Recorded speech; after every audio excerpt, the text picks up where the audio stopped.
You are out on the highway, miles from anywhere, when you catch it in the mirror. A thin gray ribbon of smoke curling out from under the hood of your own rig. Not a call, your truck. What do you do right now? For the next few minutes, there is no crew and no second due. There is you, one driver, and one charged extinguisher on the bracket.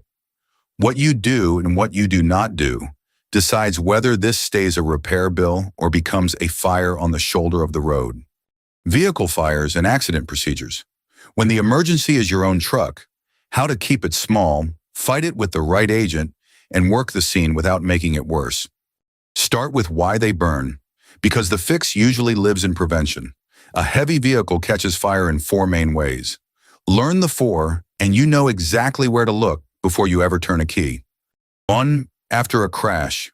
A wreck spills fuel, and that fuel finds a hot surface, an exhaust pipe, a manifold, and lights. This is also where good intentions go wrong. A flare set down in spilled fuel starts the very fire you were trying to warn people about.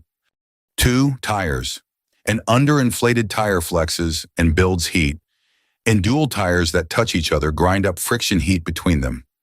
Either one can get hot enough to ignite. Tire pressure is not just a ride quality thing, it is a fire thing. 3.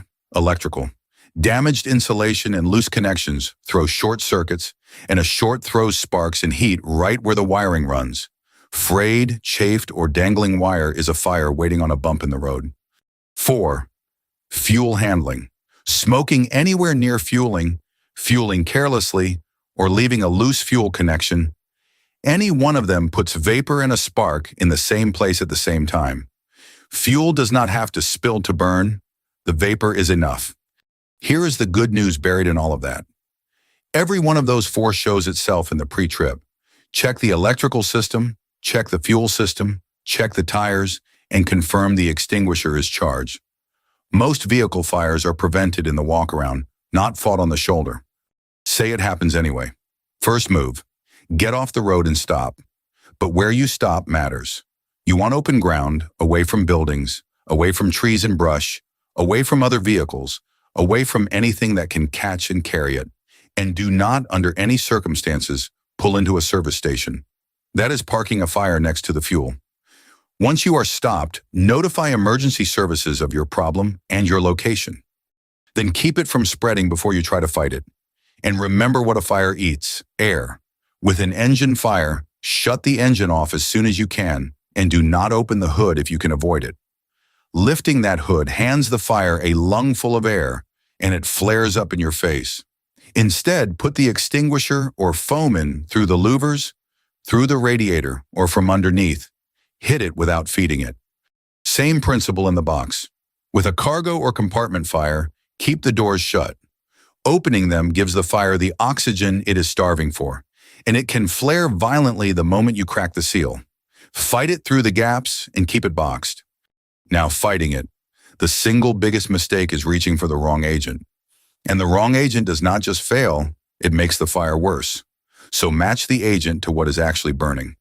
Water is the dividing line, so burn this in.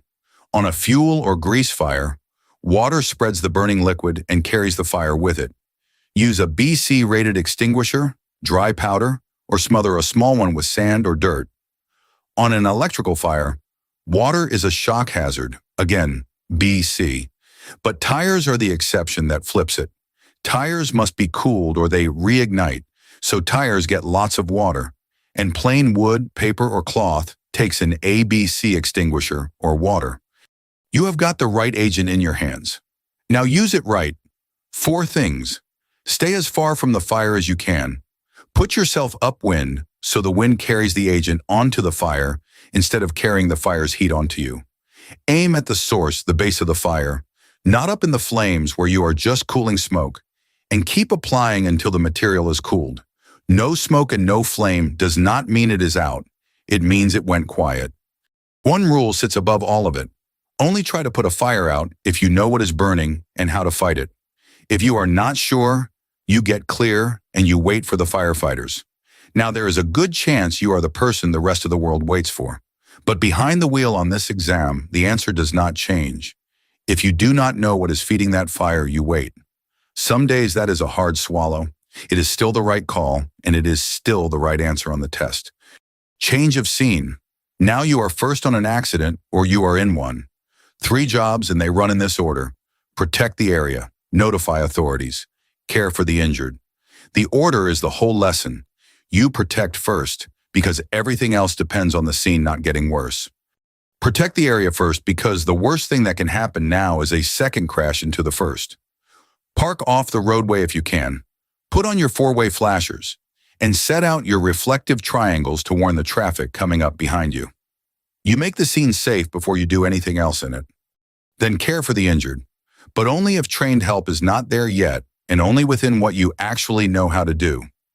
Do not move a severely injured person unless fire or oncoming traffic makes it necessary. Moving them can turn an injury into a permanent one. Stop heavy bleeding with firm, direct pressure, and keep the injured person warm while help comes. Here is the whole lesson, boiled down to what you have to have. This lesson, locked in. If the rig catches fire, open ground, never a service station. Engine fire, engine off, hood shut, foam through the louvers. The right agent, BC for fuel and electrical, and water only for tires and wood. Technique, upwind, aim at the base, keep cooling, and at a crash is protect the area first, then notify, then care. That is vehicle fires and accident procedures. When you have worked through the whole course, there is a free Class F practice test linked below. Take it until you pass it cold every time. This course was developed by Georgia firefighters for the ones coming up behind them. If it helped, like the video and subscribe so the next firefighter finds it.